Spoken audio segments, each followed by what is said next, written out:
Hi, Allison. Hi, Belinda. How are you today? I'm doing well, thank you. I'm just Fantastic. really grateful to be here.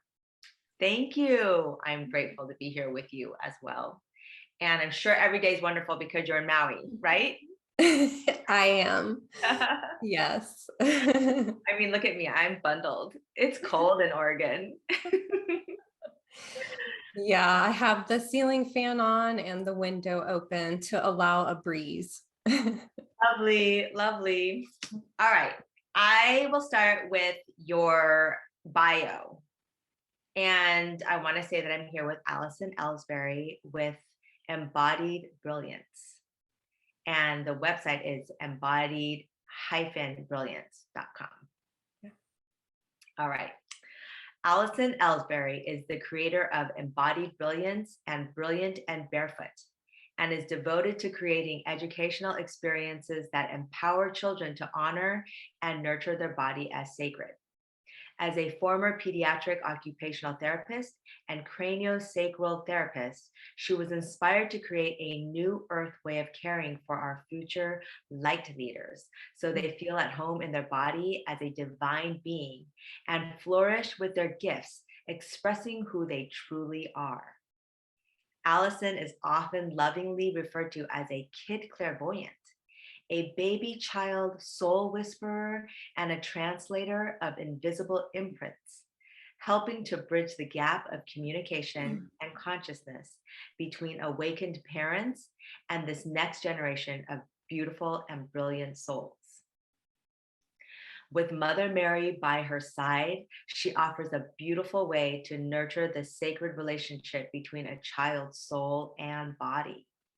Also, they stay connected to the source of who they are and thrive as a beautiful, healthy, divine human.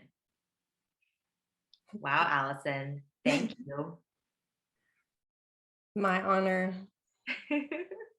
You have a guide that's coming out, Mhm. and the new guide is titled The Truth About Developmental Milestones, a new earth guide to nurture your child's bodily freedom and brilliance. I'm really interested in learning more about this and excited because I have often felt that that book that we get when we have a baby, your child's first year, and it's filled with these milestones that just seem ridiculous when we take a step back and really honor each child's individual being, right? So there aren't these milestones that need to be met at a certain age. And even if somebody might reason like, oh, the general population, but by whose standards? So talk to us a little bit about this guide. Well, everything you just said basically summarizes the whole intention and purpose behind why we created this guide. Because developmental milestones just really seem to be one of those areas in parenting and in education that is kind of hidden in plain sight, that has so much programming and conditioning for parents. And unfortunately, parents and even parents to be are heavily targeted with a lot of fear-based information and resources, or limited concepts of what a child should or shouldn't be doing. And it's really looking at how the origins of developmental milestones even came into existence, how they were packaged and presented to parents, and influence not just your child and how they feel about being in a body, but also how it influences your own psyche and consciousness as a parent, and how good you feel, how good, right, of a parent you feel if your child is meeting these certain markers and milestones, of health. And so what the guide is really doing is it's really peeling back all of those layers to really reveal what is actually impacting my child's relationship between their body and soul why do I need to know about that? And how is it influencing how I feel as a parent so that I can liberate my mind from this, take a step back and really see my child with a fresh pair of eyes through the light of my heart. Yes. Yes to all of that.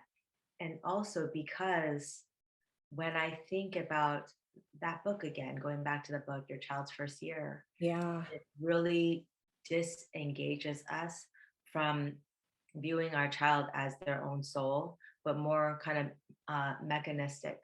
Like that is a machine, that is something that is outside of us. That body needs to be doing X, Y, and Z, as opposed to now understanding, because having been through the Waldorf education system with my daughter and understanding child development, wow, I feel like, gosh, if I were to have another baby, the experience would be so different, because I would be amazed by every step that that child took on their own, recognizing that they should be on their backs.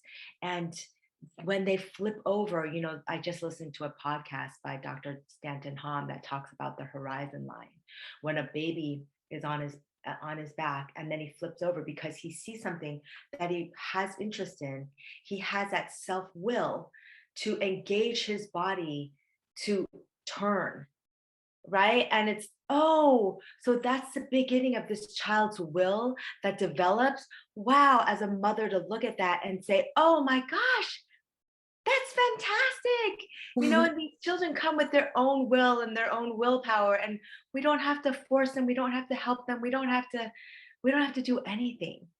We Mm, just need to see them as they are, and noticing that every child's normal looks different. that's right. Yeah, so beautifully said.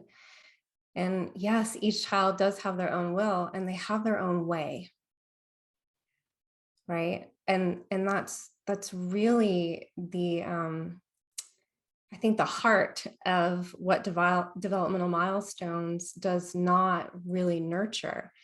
Because if we're looking at developmental milestones just purely from that traditional lens, it, like you were saying, it's more mechanical, biomechanical based, looking at the body as, okay, my child should be doing ABC by X, Y, and Z. But in reality, that's not how the brain and body want to be connecting. The frequency of light, especially that these children of the new earth are embodying and coming in with, they have their own timeline of health, and they have their own way of expressing who they are in their body. What developmental milestones from the traditional standpoint that we've all been taught, what it really is nurturing is normality or conformity and fitting in versus individual expression.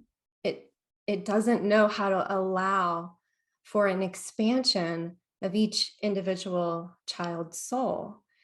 And movement is very important, in the child's first few years of life, and that natural movement that naturally comes online at different points of time for each child is what really supports higher cognitive learning. It supports speech and language. It supports all the functions that a lot of traditional educational and parenting models are really going for. And what I've seen, just as a former pediatric occupational therapist, what I would see over and over again is that there was such a focus on the doing part, meeting a goal, achieving skills, and all of that languaging is more mind-based and not coming really from the heart. And children really feel that frequency. They feel that difference. And, one of the things that I think is so fascinating is that even in the first few minutes or moments of birth, if a child is born, if the family chooses to have a hospital birth, or if there's a hospital birth for whatever reasons, developmental testing actually really starts in the first few minutes of life, at 1 minute and at 5 minutes with the APGAR. And Okay. so already there's that framework of identifying the body as needing to be a certain way to meet a standard of health. Oh, And so already we're starting to receive that programming, right? right. Again, it's just hidden in plain sight. The way that it's been really packaged and presented to parents doesn't honor the body as sacred. No, not at all. I mean, the whole hospital birthing doesn't honor the mother's body as sacred or Yes. the child's, Yeah. And that could be a for that matter. whole other conversation. So we have. Yes. Definitely. But I just wanted to highlight the developmental milestones part and just the whole framework and consciousness and even the matrix, right? The matrix of developmental milestones, that web of energy that happens between ourselves and the consciousness of something. And so developmental milestones is an energetic consciousness, a program, a framework that exists here on this earth plane. And that program exists, and oftentimes automatically we're buying into it because it's part of the collective programming. Right. It's all we know. It's all And we don't know. take that pause. Mhm. And sometimes I feel like people find comfort in the labels. Yeah. I wish parents, if their child were to get a diagnosis of ADHD, why not take this child out into nature and see how they are? Mhm. More so than not, spend a good portion of your day taking a walk in a park and see what happens, right? It's just, we have to experience it to understand that there are options. Yes. And the difference between the past and the now, with where we're headed as a society, is that so many children are teaching and showing us what is not working. And so if we're willing to really be open-hearted and open-minded to seeing the things that they're showing us on a daily basis about what they are willing to subscribe to and what they aren't, then we can actually better see, well, okay, this is what they're showing me. This is the path, the true developmental path of their soul, not the one that is dictated by an external source that says you need to be a certain type of human that achieves these certain things in order to belong or fit in a certain way. And it And takes a little bit of leap of faith, I think, as parents. I don't know if you'll be talking about that in this guidebook, but Mhm. it's because we don't know what the future holds. And so if we're hearing these things from our children, we have to be willing and brave enough to step away from the system because we don't know what the future holds. So will the guidebook talk about that? Mhm. Yeah. So in the guidebook, we actually really talk about the future of child development, because where where children are really asking us to awaken to a new level of freedom is where the path of parenting and education intersect. And that's child development. And those foundations in which the old models of child development were created must change in order to meet the new needs of these children and the frequency that they carry. in order for them to be able to fulfill their destiny, their mission of sharing the gifts that they actually really came here to share. So in the guidebook, there are certain healing and alignment practices that we help walk people through to untangle from the conditioning that people have been led to believe is true about their child's body and how they should be developing. Mhm. And then we're talking about simple ways that people can start to really nurture their children outside of the system and programming of developmental milestones. And I also just really want to say that it's about holding all of it lightly, right? Yeah. It's not about tossing every single thing out. It's learning how to sift through what is true and what isn't. So rather than saying, okay, my child's 6 months old, it means they should be sitting up. Instead of that, what if we looked at it from the perspective of knowing what the developmental sequence of movement looks like in the body? Not about the time frame that it should be happening, but what is that child's expression of light looking like in physical form in this moment? Yes. And knowing that before sitting up, rolling side to side happens, rolling front to back happens. Before that happens, they need to have really good head control. So it's learning about how a soul comes into form and then starts to express itself through movement, and learning about that instead of what age does my child need to be doing what. And that's where the old system of developmental milestones can be so attractive to parents unknowingly, because as a parent, you're intuitively and instinctively hardwired to care about your child's development. Mhm. Like, you want them to flourish in their body.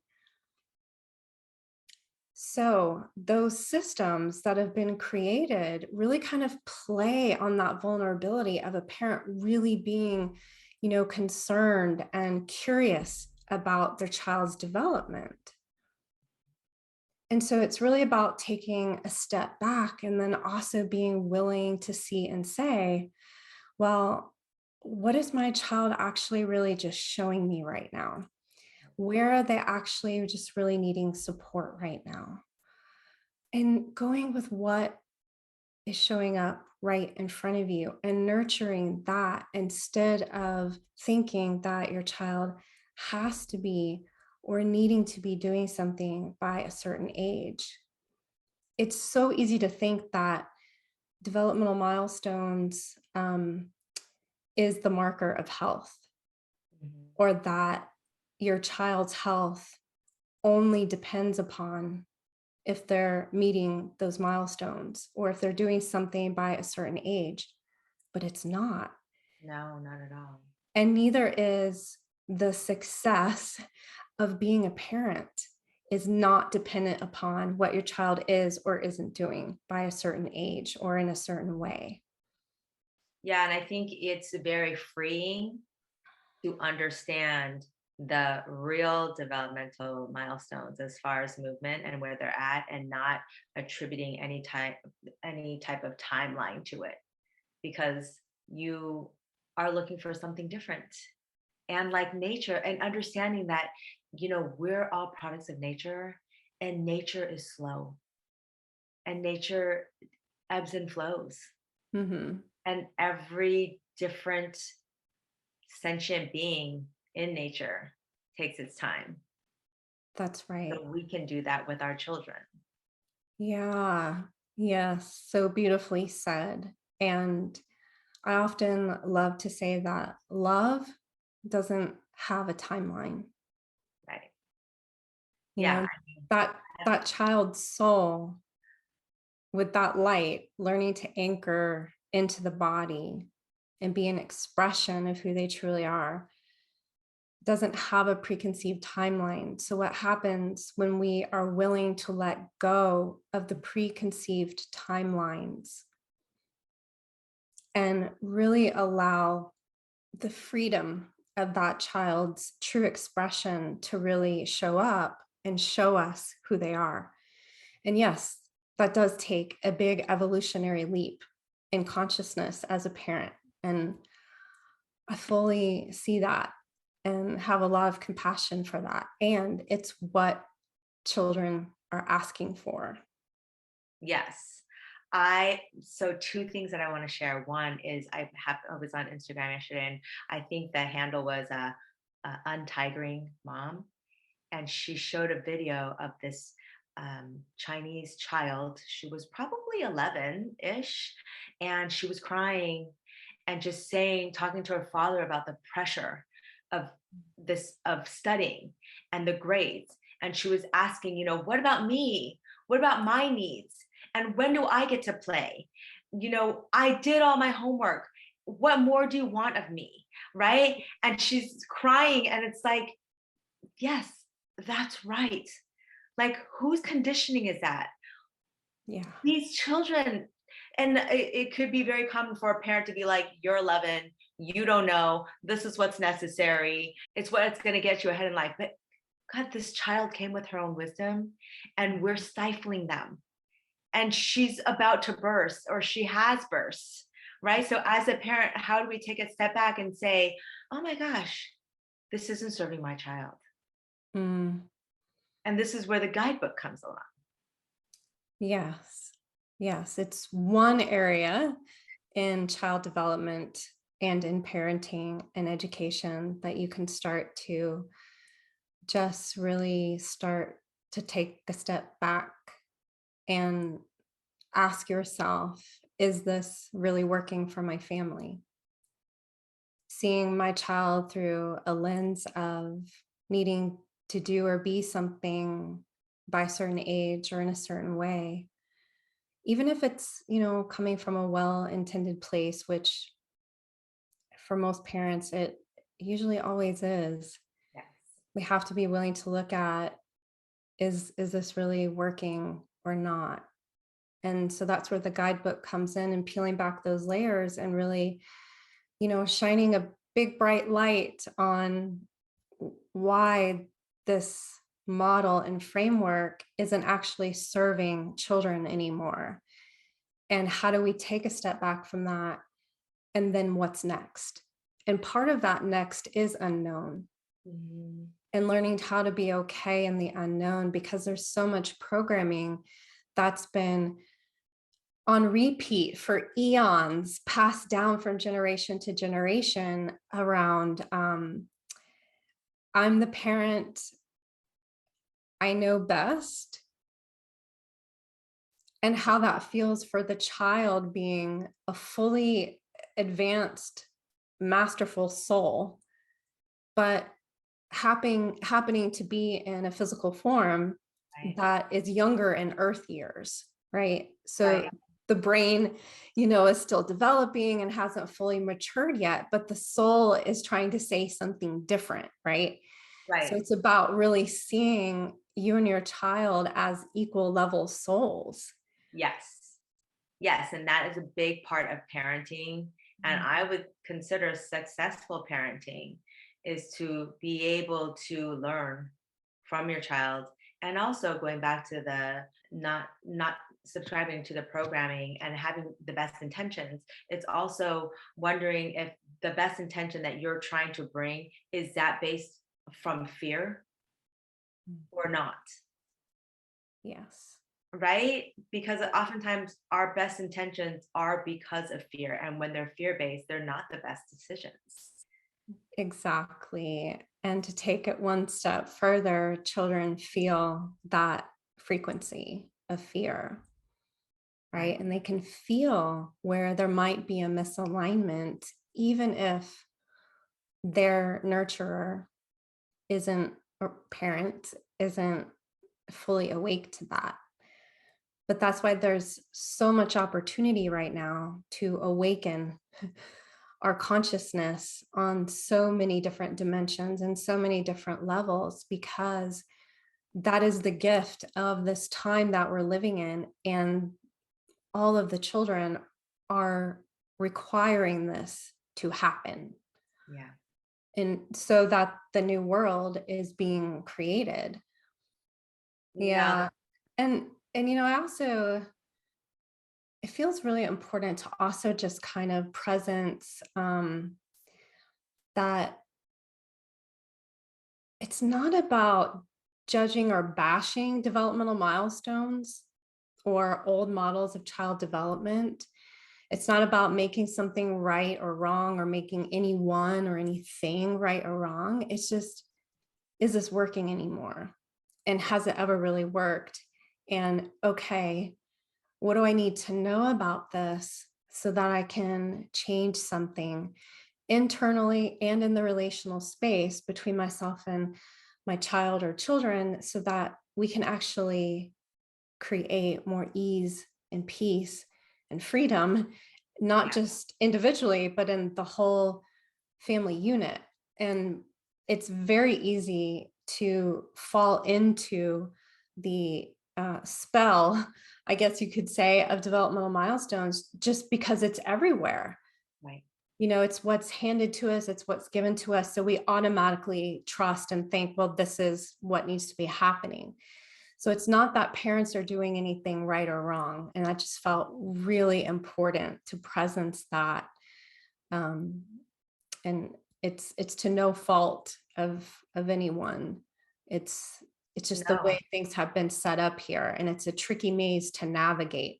But that's part of, being a soul in form, and then realizing the more I awaken, the more I see what is not in alignment to what Right. is really true. Right. Right. And that just goes to the timeline based developmental milestones is just a perspective. It's Mhm. not right or wrong, it's just a perspective. And you can choose that perspective if it makes you feel comfortable. But if it doesn't make you feel comfortable and it makes you feel constricted and stressed and fearful, That's there's right. another perspective out there. That's right. That's your body's communication from your soul and your higher wisdom saying, I don't think this is working. Please listen. Right. Yeah. The second thing that I want to bring up is I just wanted to read a little snippet from your guide because Yeah. I love it and I want people to understand like what they're going to get from it. So your child has their own unique way and time frame of how they're beautifully destined to be in their body. They have their own timeline of radiant health, which helps them explore how their body feels, wants to move and grow in ways that honor and express who they truly are, without needing to be measured against a standard or value that says they're behind or ahead of a curve or that they need to be doing something by a certain age or stage. In other words, they don't care for labels that clip their evolutionary wings, nor do they want to fit in or conform in ways that don't honor and nurture their light. They simply want the grace and freedom to grow at their own pace and rhythm, like natural organic gardens that flourish with the right combination of nourishment. Who doesn't want that? Who doesn't want to walk that path with their child? Yeah. And I love that you write, labels that clip their evolutionary wings because that's what it feels like. We're clipping their wings when we can't see them for who they are. I saw this all the time working as a former pediatric occupational therapist. When a child would come in and was given a label or a diagnosis, and the one I typically most saw would be developmental delay. And then I was asked to be, like testing them, right? On all their motor skills, visual perceptual skills, their cognitive skills, all the things to then validate that label or diagnoses. And I remember at a certain point on this path, I was giving a test to an older child. He was maybe about 8 or 9. And at some point, I just stopped and I asked him, how do you feel about coming here and taking this test? Like, do you know why you're here? And with most kids, if they were older enough, I would commonly ask, do you know why you're here? And we would talk about that, like emotional impact of that. This child said something so profound that has always stayed with me. And he said, well, I think I must be doing something wrong because I'm not fitting in at school. And we talked a little bit more about that and what that looked like and what that felt like. And he said, I thought being here on this planet was supposed to be a loving and kind path that I was supposed to be walking. He said, but all I'm seeing is people constantly telling me that I'm not good enough, that I'm not doing it in the way that I need to be doing. And he said, how is that loving and kind? Oh my God. Yeah. Did you share that with the parents? Mm-hmm. That Yeah. is heartbreaking.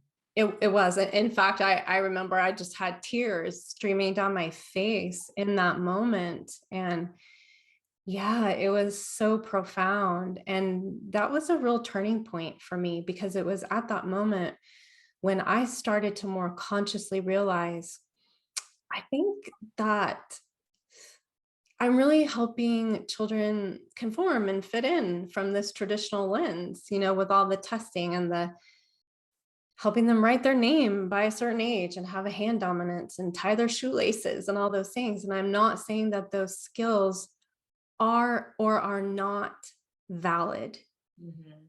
but in the way that we push or force or think that it needs to happen by a certain time frame, or it needs to look a certain way, is the real issue. Yeah. Yeah, truly, it just comes down to, how do we love our children more and better? How do we love our children more than we love fitting into a society or a culture? Yeah. I don't know. It seems like sometimes it could be a hard path, but gosh, we were chosen. We were chosen by these children. We can do Yes. hard things. That's what I was just about to say, Belinda, is yes. And you can do hard things. Yeah, we can do hard things. Yes. Exactly. That's why there's resources like what you're offering with the perfect child. Yeah. That's why there's resources like this guide. That's why there's resources all over the place, All that over the are place. beacons of light saying, here's your support. Yes. And so many people, and especially with social media, Instagram, like Jody Mishak, who reversed her child's autism. Mhm. These are people who have created tribes. So if you need support, there's support out there. There are mamas who have done the hard things Yeah. to pave the path. So when does this guide come out? It actually comes out November 1st. This interview will probably come out after that. So this guide will be available by the time this comes out. Yes. And then hopefully we can make the guide available on Perfect Child as well. Perfect. Yeah. And because we have so many things to talk about, because there's so much information that needs to get out, we'll have to schedule another interview. Yeah, this is just a little snippet into, a bigger picture, but it's a great starting point, because if we look at where what children are really asking for, if I could summarize it in one sentence, it would be they want their body to be honored and treated as sacred, seen as the gift that it actually really is, as part of their existence on earth. Old parenting models, old educational models don't recognize that. And where that overlaps is in the realm of child development. And so we must look at what are the ways in which a child's body is not being honored as sacred. So if we're looking at, okay, if they're asking us to honor the body as sacred, and we look at all the places where that isn't happening, Mhm. one of those areas is developmental milestones, the traditional framework of developmental milestones. And then breaking that down and looking at why that isn't working, and then offering a solution that does. And also another thing that I want to say about this is because as I'm looking back at your guides, you have Embodied Brilliance, you also have uh, Brilliant and Barefoot, right? And this guide, the reason why we want to focus on raising our children to have a deep awareness of their body is because the body is the extension of the soul, That's right? right. And the mind is a conduit between the two. And we have so many people out there that have healed themselves with their mind alone, right? Anita Murjani, Dr. Joe Dispenza, so many more. And yet as human beings, we still can't concept that in our minds, right? And so when you have a deeper understanding of your body and this respect and reverence for your body, then you understand that your ailments that you experience are your mind, your soul telling you that what you're doing is not meeting your soul's intent and it's manifesting in your body. Mhm. Right now, so many people aren't able to do that because everything is separate.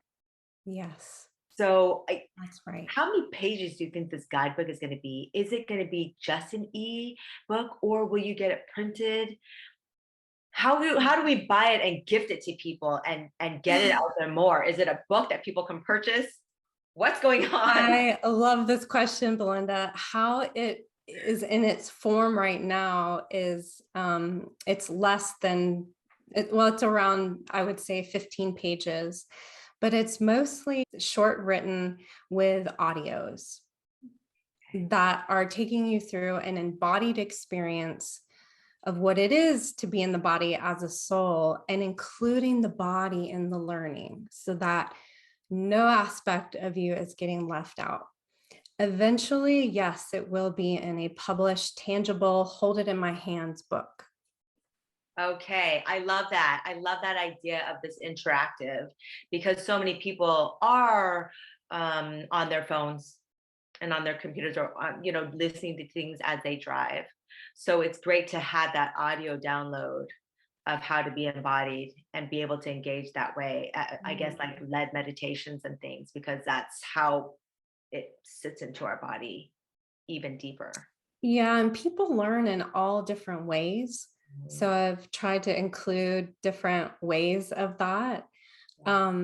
And I often find that when we're talking about something very big, bold, and beautiful like this as developmental milestones, it's great to be able to create the space to sit down and listen and really be present, because it's helping you learn how to do that with yourself and with your children. So there's I guess you would call it multi-level remembrance and learning on many different levels, but the way that it's set up is very simple and very easy to follow, and people can sit down and to do it all at once if they want, if they want to experience it that way, or you can spread it out over multiple days, so it's in bite-sized portions so there's no overwhelm for the nervous system.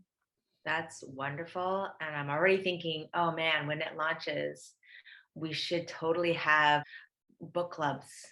We meet once a week. We commit to taking time to read the section and do the meditation and live with it for a week or 2 weeks, and then come together to talk about it and then move on to the next one Oh, and that's sort of. so beautiful, Belinda. I That's think that would so be really fun. beautiful. We'll have to put that out there. I love that. Thank you. Yes. Good. I'm very open to that. Yeah, I've kept it real simple for now. So much information. Just to give a little backstory, so much information has come through about writing and creating new ways of child development and what that can actually look like. And this is just a sampling of something, but I wanted to be able to offer a starting point that feels very easeful for people, like a bite-sized morsel, and knowing that there's always more. Yeah. Yeah. And I think that's a great way to approach it because we all have wisdom.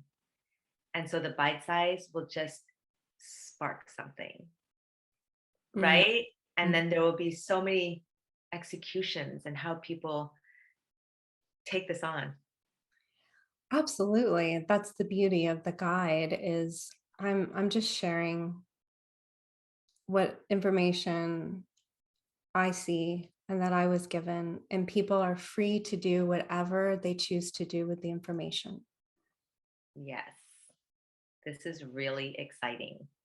Mm. Thank you so much for this. I cannot wait to see this guide Mm. and to start a book club around this. Oh, thank you. I think at some point it's going to be a very big book. Like it's going to have a lot more information in there. So yeah, this is a beautiful starting point. It gives people just enough information to where it's like, oh,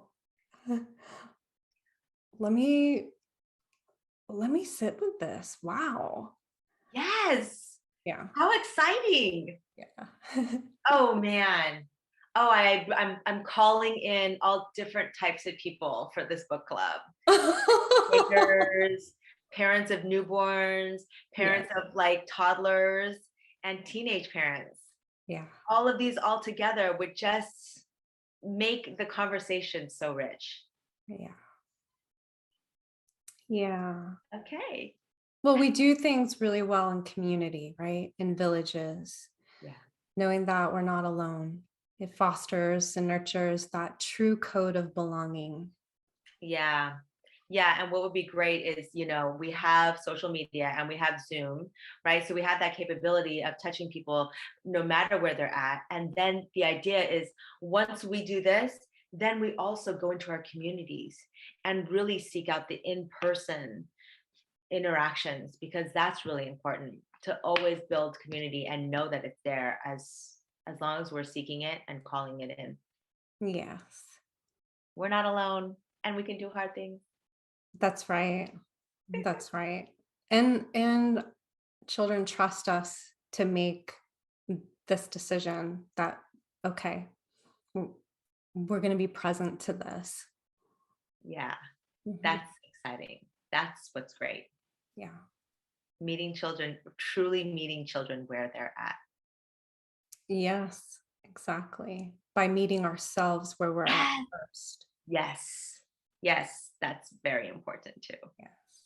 Thank you for that. Yeah. Well, Allison, I think that concludes our meeting for today. Is there Perfect. anything else you wanted to add? Hmm.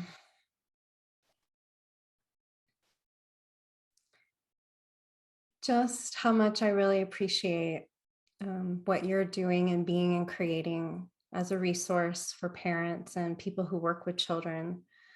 And for everyone who's listening in and watching this, just so much love and gratitude for who you're being in the world as a family, and the courage and the compassion and the umph, that it takes to keep putting one foot in front of the other sometimes. And just thank you for being in this world. Thank you. Thank you, Allison. Those were really kind words. Yeah. Thank you. And I look forward to our next interview and to the launch of the guide. Yes. Thank you. Have a great day.